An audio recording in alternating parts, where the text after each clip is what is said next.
दोस्तों,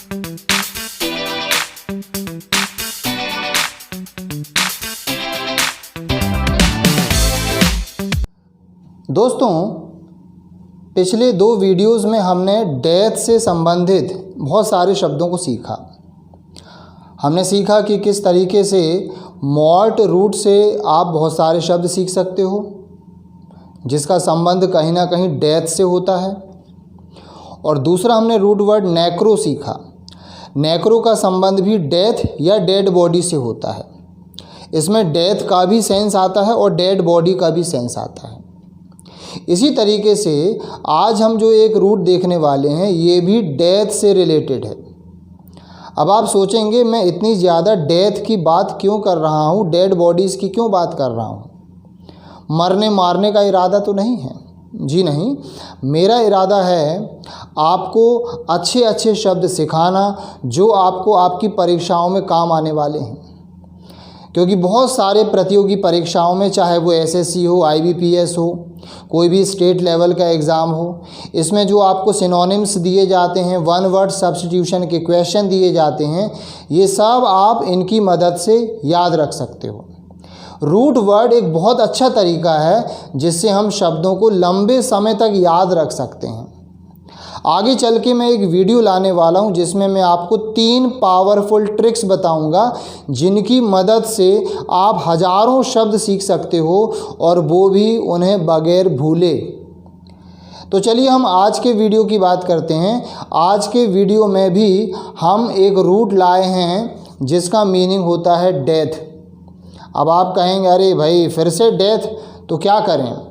इंग्लिश में डेथ से संबंधित बहुत सारे रूट वर्ड्स हैं जिन्हें हम अलग अलग फील्ड में यूज़ कर सकते हैं।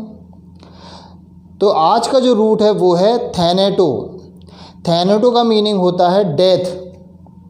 जैसे मॉर्ट, MORT हमने पढ़ा था, मॉर्ट का मतलब भी होता है डेथ। फिर हमने पढ़ा नेक्रो। नेक्रो का मीनिंग भी क्या है, डेथ या डेड बॉडी, है ना। मॉर्ट में डेड बॉडी का सेंस नहीं आता। इसी तरीके से थैनेटो में केवल डेथ का सेंस आएगा, डेड बॉडी का सेंस नहीं आएगा। ओके, तो चलिए देखते हैं इससे हम कौन कौन से अच्छे अच्छे शब्द सीख सकते हैं जो हमारे एग्ज़ाम में काम आने वाले हैं। वैसे तो थैनेटो से बहुत सारे शब्द बन सकते हैं, but I will give you only those which are most useful and most important. पहला शब्द जो सबसे इम्पॉर्टेंट है, सबसे यूज़फुल है, कई बार एग्ज़ाम्स में आ चुका है, आगे भी आएगा, वो है यूथेनेसिया। यूथेनेसिया में आप देखेंगे एक प्रीफिक्स जुड़ा हुआ है EU। जब भी किसी शब्द के शुरू में EU होता है तो उसमें कभी कभी गुड का सेंस आता है कि वो गुड है, वेल है, अच्छा है। इस पर हम आगे किसी वीडियो में चर्चा करेंगे क्योंकि हम एक ही वीडियो में बहुत सारे prefix, suffix, root words discuss नहीं कर सकते। It will be very lengthy. तो यू का मीनिंग होता है गुड और हम जानते हैं कि थैनेटो का मतलब होता है डेथ। तो इसका जो शाब्दिक अर्थ निकल रहा है वो है गुड डेथ, अच्छी मौत। अब अच्छी मौत क्या होती है, पेनलेस डेथ। एक ऐसी मौत जिसमें कोई दर्द नहीं हो रहा है, दर्द रहित मृत्यु को हम बोलते हैं यूथेनेसिया। और ये जो यूथेनेसिया है ये इसलिए बहुत इम्पॉर्टेंट टर्म है आपके एग्ज़ाम्स के लिए क्योंकि इसका यूज़ हम लीगल लैंग्वेज में भी करते हैं। कानून की भाषा, अदालत की भाषा में भी इसका यूज़ होता है।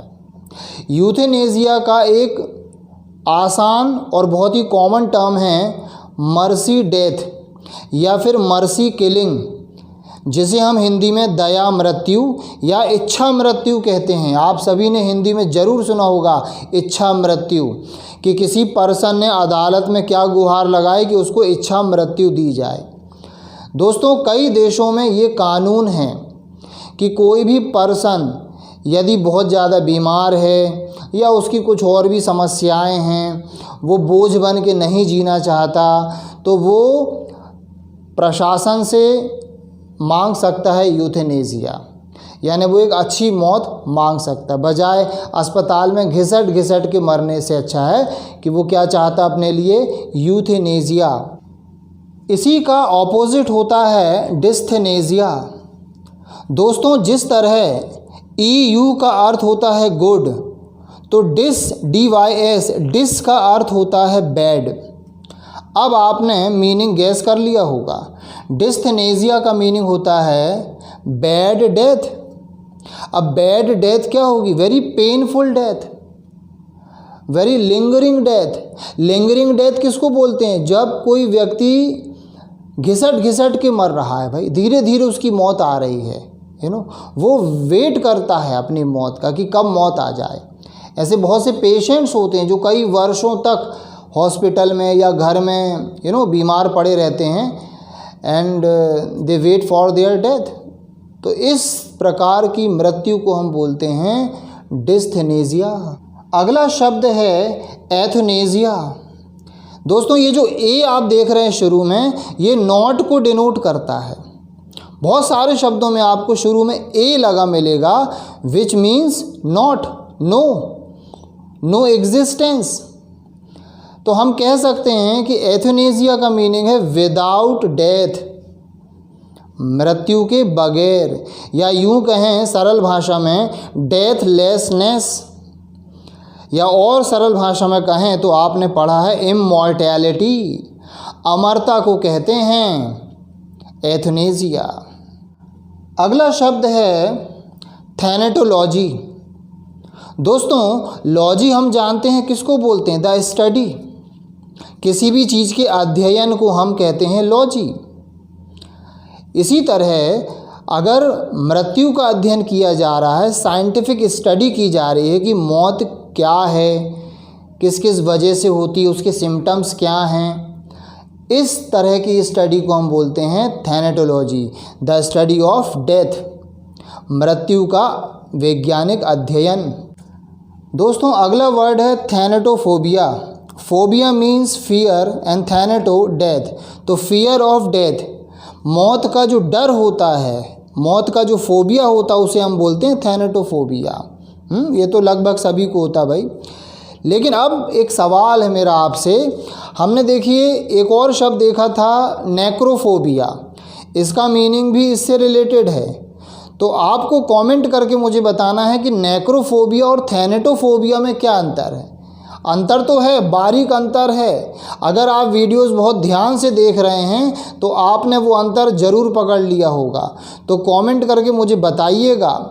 और मुझे एक और बात आपसे पूछनी है। हमने देखिए 3 रूट्स पढ़े हैं डेथ या डेड बॉडी से रिलेटेड।